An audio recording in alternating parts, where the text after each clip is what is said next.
Definidas as propriedades básicas dos campos vetoriais, agora nós queremos trabalhar com os campos conservativos, tá? Então nós vamos tentar definir os campos conservativos e estabelecer o que nós vamos chamar de potencial do campo, tá bom? Bom, então vamos pegar um campo vetorial, tá? Aqui nós temos um campo do Rn no Rn, tá? Então considera isso, erro de digitação. Então esse campo vai denominar conservativo se existir, né, um campo diferenciável com domínio no mesmo domínio do meu campo vetorial, só que em R, ou seja, ele é um campo escalar, são aquelas funções de várias variáveis a valores reais que trabalhávamos antes. Tal que o gradiente desse campo escalar seja igual ao nosso campo vetorial no domínio do campo vetorial, ok? Essa função, né, eu vou chamar ela de potencial do campo F, tá? Então, essa definição me diz que um campo vetorial é conservativo se ele é um campo gradiente, ou seja, se as suas funções componentes elas são as derivadas parciais de uma função de várias variáveis a valores vetoriais, tá bom? Um exemplo, vamos verificar se esse campo vetorial de duas variáveis é conservativo. Então perceba que você tem x sobre x quadrado mais y quadrado como a sua primeira função componente e y sobre x quadrado mais y quadrado como sua função componente. Obviamente, nós estamos definindo que o domínio dessa função são todos os pontos do plano, exceto a origem, tá? Então, se esse campo vetorial for conservativo, vai existir uma função de duas variáveis f de x e y, de modo que o gradiente dessa função de duas variáveis seja igual ao campo vetorial. Ou seja, a derivada parcial dessa função com relação a x vai ser igual a x sobre x quadrado mais y quadrado, e a derivada parcial dessa função com relação a y vai ser igual a y sobre x quadrado mais y quadrado, tá? Então, dessa forma, a gente vai chegar na seguinte informação. Ó.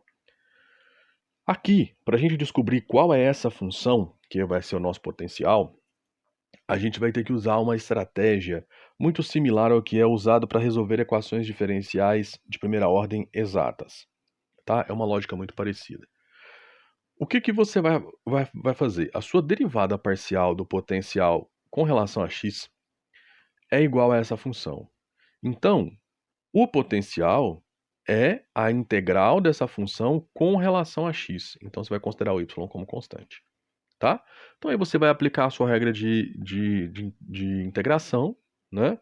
E você vai chegar na integral de x sobre x quadrado mais y quadrado. Como que você faz isso? Considera x quadrado mais y quadrado como a variável u, né? E aí, você, a menos de constante, o seu du dx está aqui em cima, né? Então você consegue usar uma substituição simples e chegar de meio ln de x quadrado mais y quadrado mais uma constante, tá? Só que vamos lá. Essa integral ela vem de uma derivada parcial de f com relação a x, né? Essa constante de integração que você vai ter que pôr aqui, na verdade, ela é uma função que depende de y, né? Ela pode ser constante? Pode, mas em geral ela é uma função que depende de y. Por quê? Se você pegar essa função potencial e derivar ela para x, se você tiver uma parcela que depende apenas de y, ela vai zerar na hora que você for derivar para x. Não é verdade? Então, pensando nisso, na hora que você vai colocar a sua constante de integração, então agora você vai colocar uma função de y.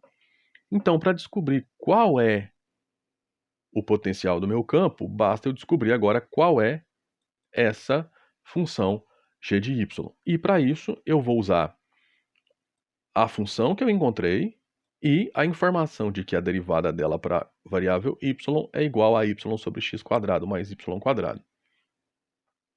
Ou seja, agora eu vou derivar isso para y e igualar a essa segunda função componente, tá? Fazendo isso, você chega que a derivada então é y sobre x quadrado mais y quadrado mais a derivada de y. Ou seja, isso aqui você fez derivando aquela função que você encontrou como potencial. Derivou ela, você chega exatamente nessa relação. Então, para que essa derivada seja igual a essa segunda função componente, o g' de y tem que ser igual a zero. Ou seja, essa minha função g de y tem que ser igual a uma constante. Então pronto, nós encontramos aí o nosso potencial como sendo uma função de duas variáveis igual a meio, ln de x quadrado mais y quadrado, mais uma constante. Tá? Então a gente encontrou uma função que obviamente é diferenciável para todos os pontos diferentes da origem, né? E a gente pode mostrar então que esse campo vetorial é conservativo, pois a gente obtém esse potencial. Tá? Existe uma proposição que nos ajuda a verificar se um campo é conservativo ou não. Então, para campos vetoriais tridimensionais, se o rotacional desse campo for diferente do vetor nulo, então f não é um campo gradiente. Tá? E para campos vetoriais planos, se a derivada parcial da segunda função componente com relação a x for diferente da derivada parcial da minha primeira função componente com relação a y, então f não é conservativo. É muito interessante porque essa daqui, para quem já estudou equações diferenciais ou está estudando equações diferenciais, existe uma relação muito próxima, né, dessas condições e a forma com que a gente encontra o potencial para soluções de equações diferenciais de primeira ordem exatas. Tá? Ela tem uma condição muito parecida. A EDO só é exata se você tiver derivadas parciais de duas funções de duas variáveis iguais. Tá? E o método de solução para ela é muito parecido com o que a gente fez para encontrar o potencial no exemplo anterior. Tá bom? Um corolário muito interessante é que uma condição necessária, mas não suficiente para que um campo seja conservativo, é que o rotacional seja igual ao vetor nulo. Tá? Ou seja, você precisa que esse campo seja irrotacional. Tá bom? Mas é uma condição necessária, hein? O próximo exemplo, você tem aí um campo de duas dimensões, né, um campo vetorial no plano, onde você tem f1 2xy e f2x quadrado mais 3y quadrado. Perceba que a derivada parcial de f2 com relação a x vai ser, isso é constante, 0 2x. Ok. E a derivada parcial de f1 com relação a y vai ser, isso é constante, derivada de y é 1, 1 vezes 2x, 2x. Então eles são iguais. Tá? Então, pela proposição anterior, esse campo é conservativo, né? Porque essas derivadas parciais são iguais. Agora vamos encontrar o potencial. Tá? Esse potencial é dado por f de xy igual a x quadrado vezes y mais y ao cubo mais c.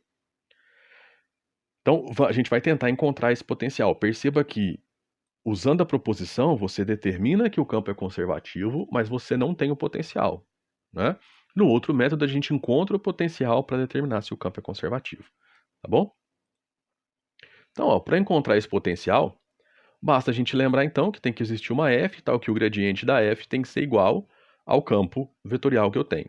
Então, a derivada parcial de f com relação a x tem que ser igual a 2xy, e a derivada parcial de f com relação a y tem que ser igual a x ao quadrado mais 3y quadrado. Tá? E aí, agora, é usar aquela mesma ideia que a gente usou antes. Nós vamos pegar a derivada parcial de f com relação a x, né? Vamos integrar ela para x e a gente vai encontrar uma função. E a nossa constante de integração agora vai ser uma função que depende de y.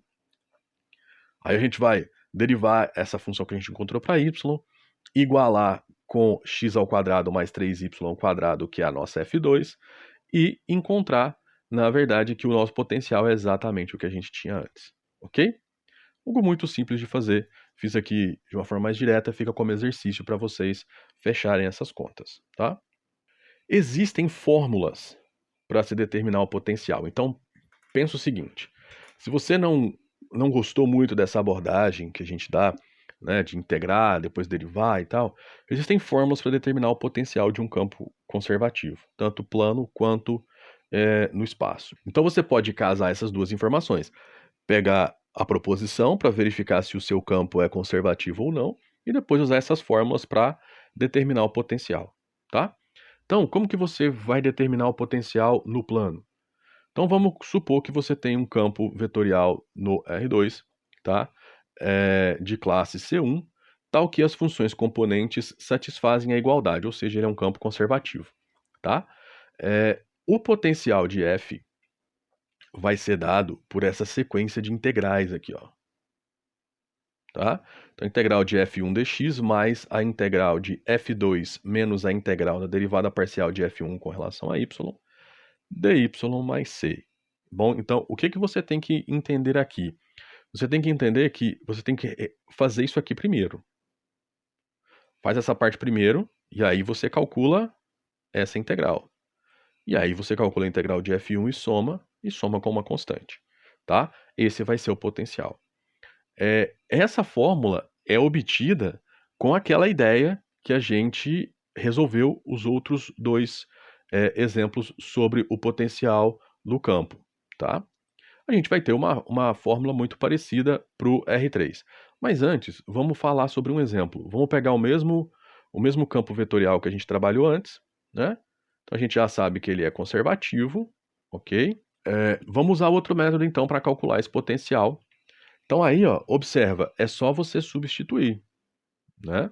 Você substituiu, fez aqui as suas cadeias de integral, você vai chegar exatamente no mesmo ponto. Nós temos também uma fórmula para campos conservativos no espaço. Então pega aí um campo conservativo no R3 de classe C1.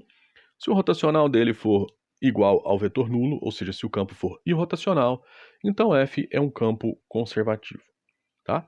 Uma forma prática para determinar o potencial de um campo de vetores conservativo no R3, sendo as suas funções componentes F1, F2 e F3, é a seguinte. Você vai determinar primeiro uma função m de xyz, que é a integral de f1, ok? Depois você vai determinar n, que também é uma função de três variáveis, que vai ser a integral do f2 menos a derivada parcial de m, que é a função que você encontrou antes, né? Com relação a y. E aí você vai integrar isso para y, né? A integral do f1 foi para x. Agora que você tem m e n, você vai encontrar uma nova função L, também de x, y, z, que vai ser encontrada pela integral de f3 menos a derivada parcial de m mais n que você encontrou nos passos anteriores, com relação a z, né? E aí você vai calcular essa integral para z. Fazendo esses passos, você vai conseguir funções m, n e l que vão formar o seu potencial, tá, desse campo conservativo da seguinte maneira: f de x, y, z, que é o seu potencial, vai ser m mais n mais l mais uma constante, tá? Onde c é uma constante real. Vamos fazer um exemplo aqui. Então, nós temos um campo vetorial na R3, ó, f1 y cosseno de xy, f2 x cosseno de xy mais 2yz ao cubo e f3 3y quadrado z quadrado. Esse campo vetorial está definido para todos os pontos, né? E deixo como exercício você verificar que o rotacional dele é igual ao vetor nulo. Aqui faltou um igual, né? Aqui na digitação aqui faltou um igual aqui, ó. O rotacional dele é o vetor nulo, então o campo é conservativo. Então a nossa primeira função, nossa função m, vai ser a integral do f1 para x, seno de xy, tá?